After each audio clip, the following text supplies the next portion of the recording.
स्वर्ग और नर्क। एक बुजुर्ग औरत मर गई। इमराज उसे लेने आए। औरत ने इमराज से पूछा, आप मुझे स्वर्ग ले जाएंगे या नर्क? इमराज बोले, दोनों में से कहीं नहीं। तुमने इस जन्म में बहुत ही अच्छे कर्म किए हैं, इसलिए मैं तुम्हें सीधे प्रभु के धाम लेकर जाऊंगा। बुजुर्ग औरत खुश हो गई और बोली, धन्यवाद, पर मेरी आपसे एक विनती है।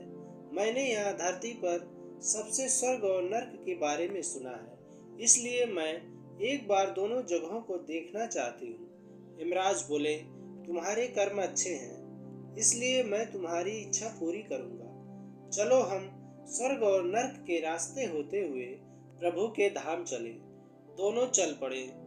सबसे पहले नर्क आया। नर्क में बुजुर्ग औरत ने जोर जोर से रोने की आवाज सुनी।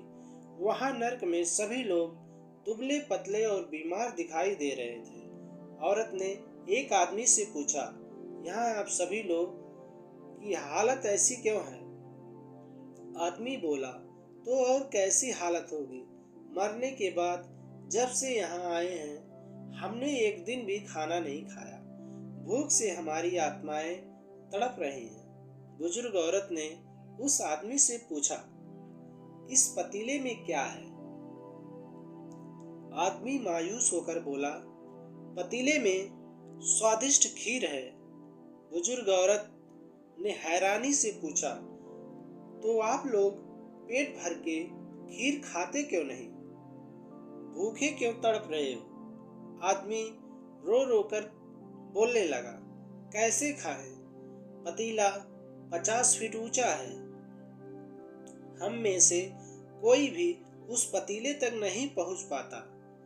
यह सुन बुजुर्ग औरत को उन पर तरस आ गया। वह सोचने लगी, बेचारे खीर का पतीला होते हुए भी भूख से बेहाल है।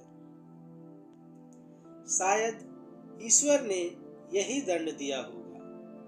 यमराज बुजुर्ग औरत से बोले, चलो हमें देर हो रही है। दोनों चल पड़े। कुछ दूर चलने पर स्वर्ग आ गया। वहां पर बुजुर्ग औरत ने सबके हंसने और खिलखिलाने की आवाज सुनाई।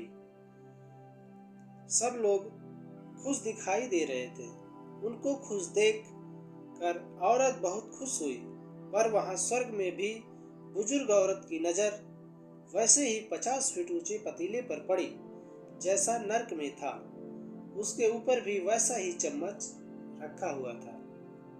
उनमें से एक व्यक्ति ने बोला, हम सब लोग तो इस पतीले में से पेट भर खीर खाते हैं। औरत बोली, पर कैसे?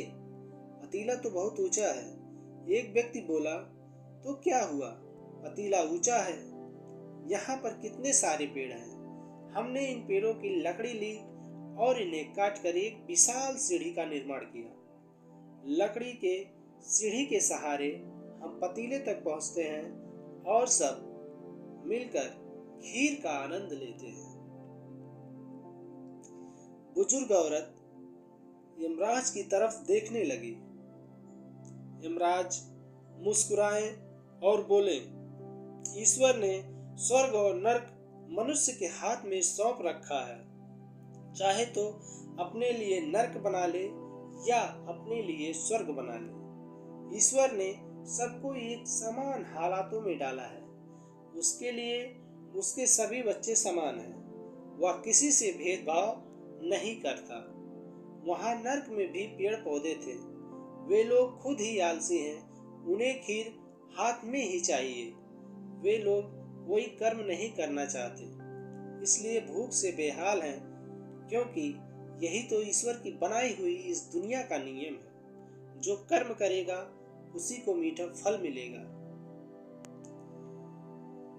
स्वर्ग के सपने छोड़ दो, नर्क का डर छोड़ दो। बस अपनी वजह से किसी का दिल ना दुखे, इतना सोचो और बाकी सब ईश्वर पर छोड़ दो। दोस्तों, उम्मीद करता हूँ कि आपको यह कहानी पसंद आई होगी। अगर कहानी पसंद आई हो तो चैनल को लाइक और सब्सक्राइब करना ना भूलें। धन्यवाद।